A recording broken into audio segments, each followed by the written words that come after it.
Appearance on Dion's Daily Dose does not imply endorsement from or by any candidate or guest. The views, thoughts, and opinions expressed by Dion Bergeron or Dion's Daily Dose are his own and do not represent the views, thoughts, and opinions of any guest. Material and information presented is for general information purposes only. The Dion's Daily Dose name in all forms and abbreviations are the property of its owners, and its use does not imply endorsement of or opposition to any specific organization, product, or service. If you'd like to support the show, please visit our Patreon at patreon.com/Dion's Daily Dose. Good evening, ladies and gentlemen. Welcome to the show. For those of you who are new, this is Face to Face with Dion and Shawn. I am Dion. And I am Shawn. And we're going today to talk about what the Lieutenant Governor of Indiana actually does. There's been a lot of hoopla lately. A lot of, especially far lefties, are losing their entire minds about Micah Beckwith becoming the nominee for the Republican Party for Lieutenant Governor. So why? Why are they going crazy? Well, because he's a Christian. Because, I mean, even the articles say self-professed Christian nationalist Pastor Micah Beckwith. All truncated together. What's really interesting is I haven't seen them this upset about someone potentially being an elected official since Donald J. Trump. I mean, personally, that makes me like Micah a little more, to be honest, because I mean, are we going to have, what would it be, MDS,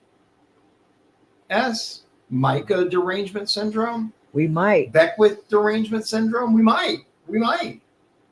We definitely have Trump deranged syndrome. Oh, my God. And it's everywhere. It is everywhere. Now, like we just talked about that the other day, you can't turn on the TV without seeing something about Donald Trump and the court cases and what's happening and this and that.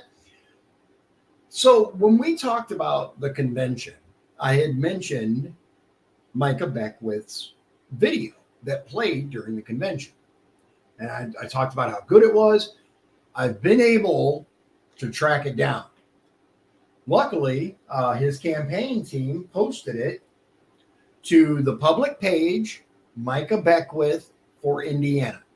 So I'm gonna play you guys this video, and I think you'll see why many delegates were so excited about the opportunity to vote for this guy.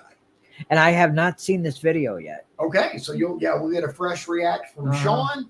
I've only watched it 18 or so times. I'm just kidding. No, I saw it at the convention, and then I watched it again before here. So I've seen it twice, but it is a phenomenal video, and I want you guys to have a chance to see it and tell me what you think. Let me know in the comments. Here we go.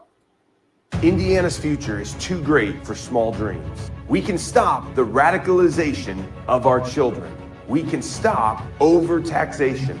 We can stop the undermining of our constitutional rights. We can make Indiana a leader in the nation for conservative values. As your next Lieutenant Governor, I have the energy, determination, and the courage to put Indiana on the right track. With my background in business and agriculture, I will be ready on day one to lead our agriculture industry, grow our economy, and start the work of lowering our tax burden. As a proven leader, you can count on me to be your voice for protecting our constitutional rights and preserving our way of life. This is the time. This is the day. This is the hour to say we want to protect our future for generations to come. I would be honored to have your vote.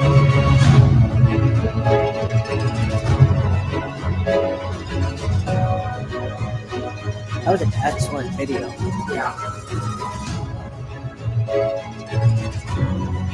Yeah, that's a very, very powerful video. And I know the wife and I, we're watching it, and I had a hard time seeing it because of the placement of those stupid signs for the county, but was able to see it well enough to say, if I was undecided, this would make me a believer. This would be yes.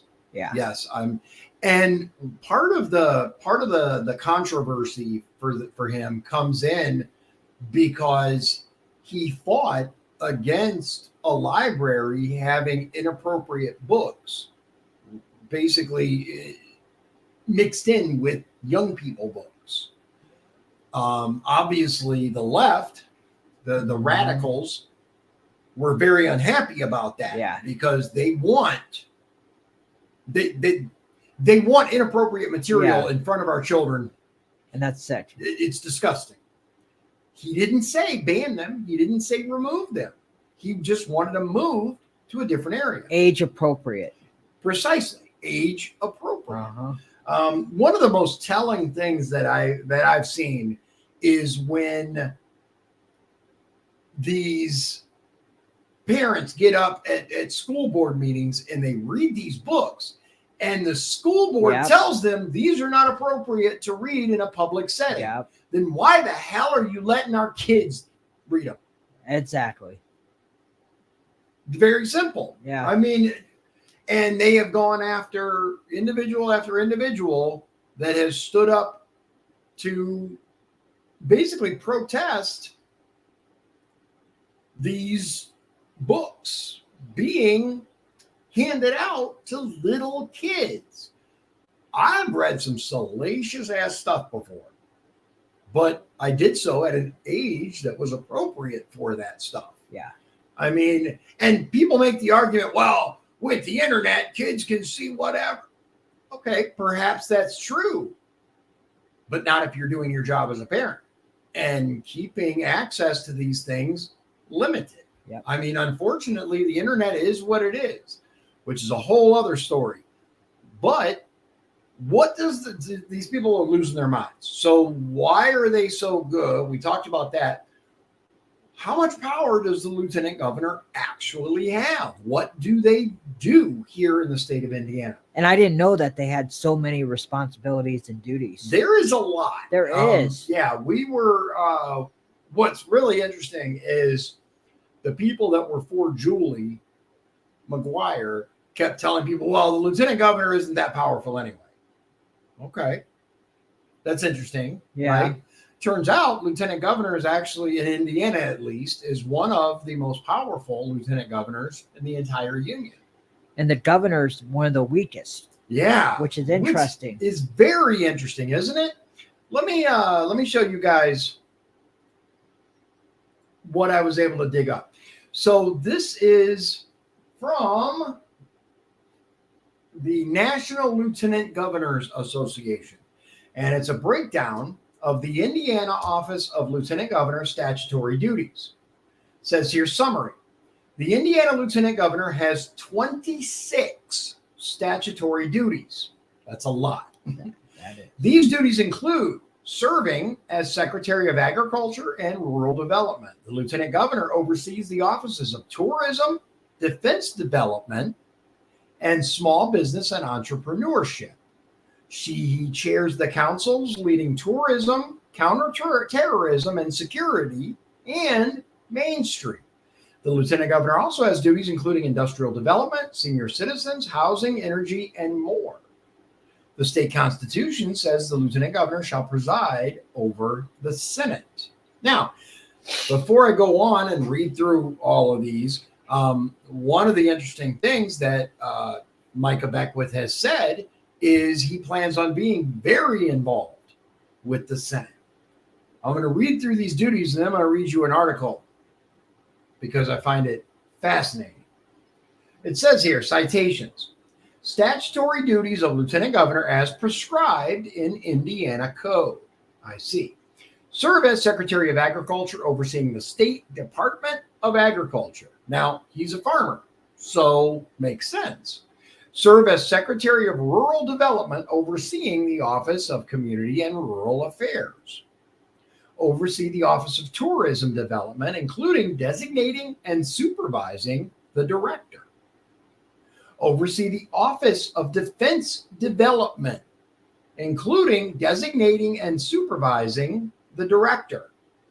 Now, that's interesting because the Office of Defense Development for here in the state of Indiana, what do you think they do? Maybe something to do with the National Guard? It almost has to be, doesn't it? Yeah.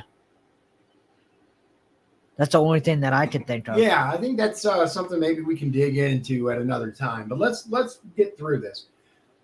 5, oversee the Office of Small Business and Entrepreneurship, including designating and supervising the director.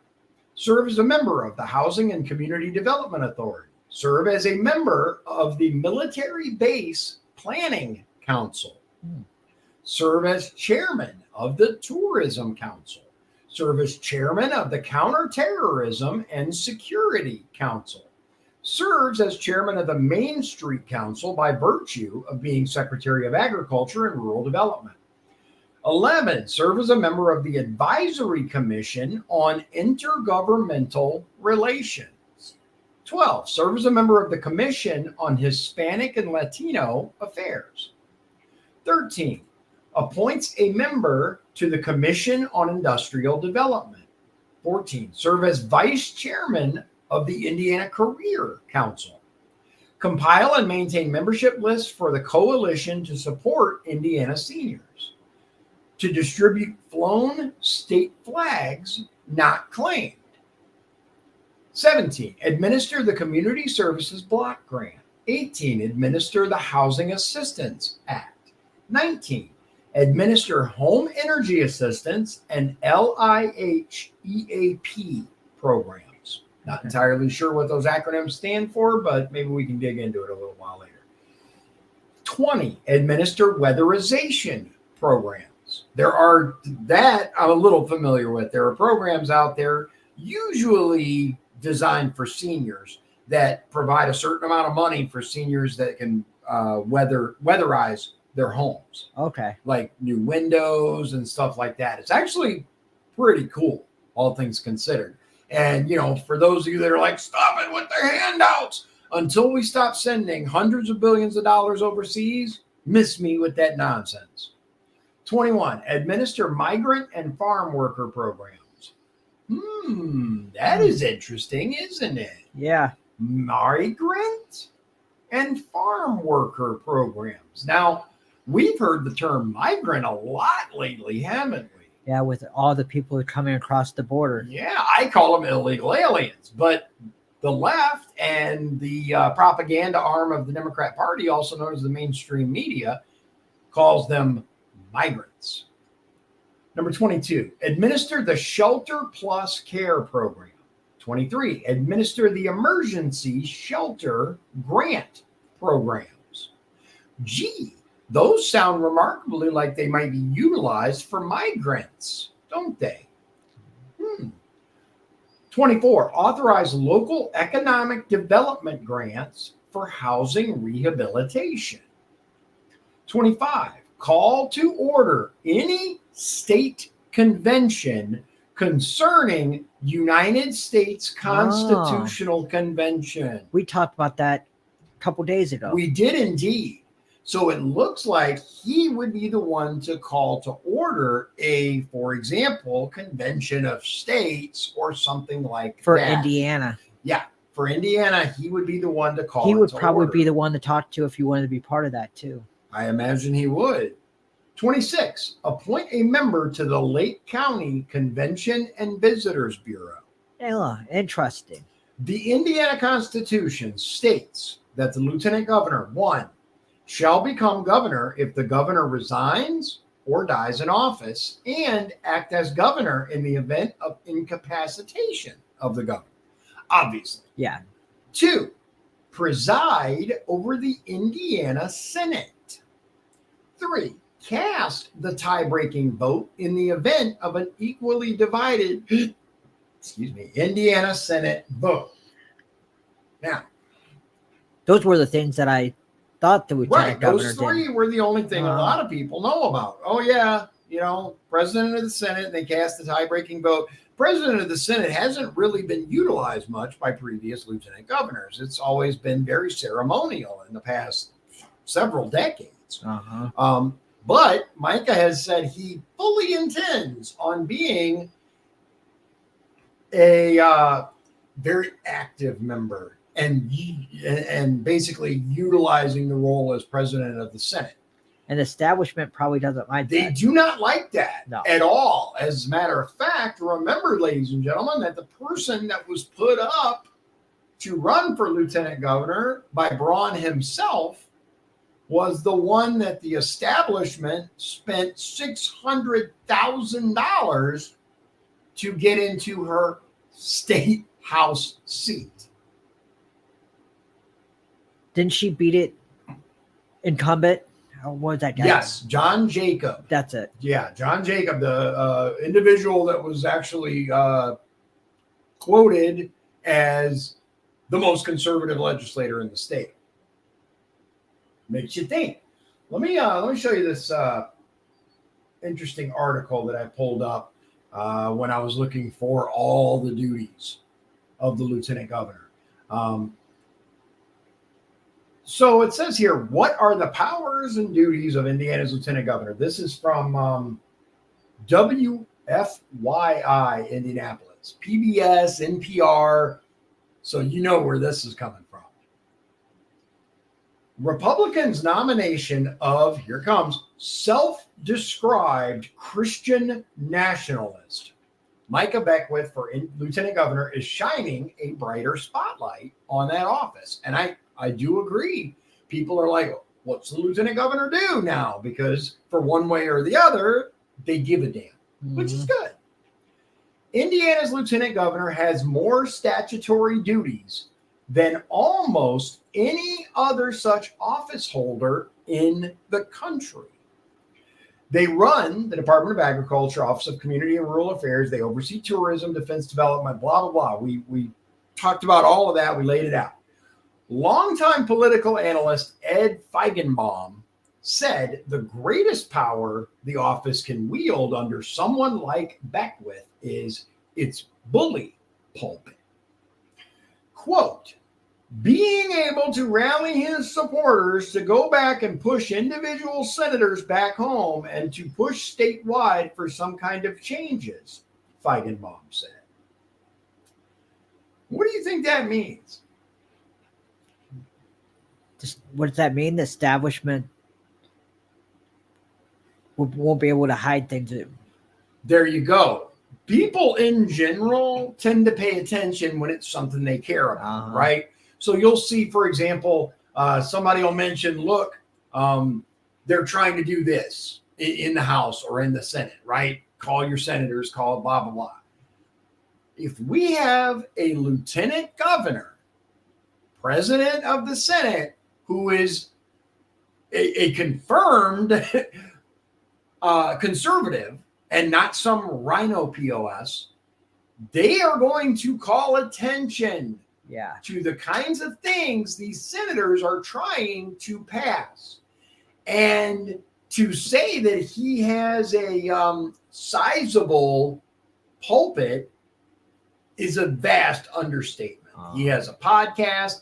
There are many, many, many people who attend his church and they network.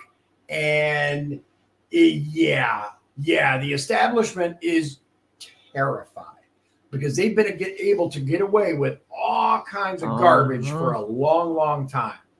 Moving on, the article, it's very short. I'm almost done. It says, under the Indiana Constitution, Lieutenant Governor serves as president of the Senate who presides over the chamber during session. Feigenbaum said Beckwith could try to push that power as far as possible. Quote, he's made it very clear that as president of the Senate, he would be out there and lobbying for his policy priorities and not just merely serve as kind of a neutral arbiter, Feigenbaum said. The state constitution said the lieutenant governor can join in debates and must cast tie-breaking votes in the Senate. So, when they say use his bully pulpit, what they're saying is he can let the people know, hey, they're trying to pass this. This is not going to be good for our rights. And the people are going to they're going to hold these senators to task and be like, yeah, no, you're going to vote no on that. Yeah, no, you're going to vote no on that. Between that and the attempted changes to the Republican Party platform and the way that it's run, we could potentially end up with a Republican Party that actually represents the people. Who knew that could happen? Right. I mean, we're still a long way off from that. Don't get me wrong. Some of these garbage politicians, but I am seeing a break of light through the clouds that is shining down, and it's telling me that we are getting there. We're getting there. It's a process. Fingers crossed, and we'll have to see what happens. But I'll say this: there are many people who have expressed now that they had no intention of voting for Mike Braun, and now they are. I have seen a far smaller number of crybabies that are like, oh my God, no, we can't vote for him. He's gonna outlaw abortion, and he's gonna do all kinds of stuff. And the lieutenant governor doesn't even have that power. Right. He can join in the debates, but he can't put forward bills as far as I know. And he only votes if there's a tie. Mm-hmm. Just like the vice president. Right. But what he can do is he can use his position to inform we the people, and he can use his position to make sure that many of these people are finally held accountable. So it's going to be interesting. But the same crybaby, this is the part that people need to understand. These same crybabies that are talking about, oh my God, we can't have a pastor as a lieutenant governor, they weren't going to vote for Braun anyway. True. They were going to vote for the steaming pile of garbage that is Jennifer McCormick, the person who brought DEI and all that garbage to our schools. So, have fun with that one. It was so bad she couldn't even find someone to run with her. I guess recently she found some psychopath that's like, oh, yeah, I'll do it. I can't remember the name of the guy. I have no idea. Yeah, whatever. But, give me a break. Give me a break. Democrats have no power in the state of Indiana.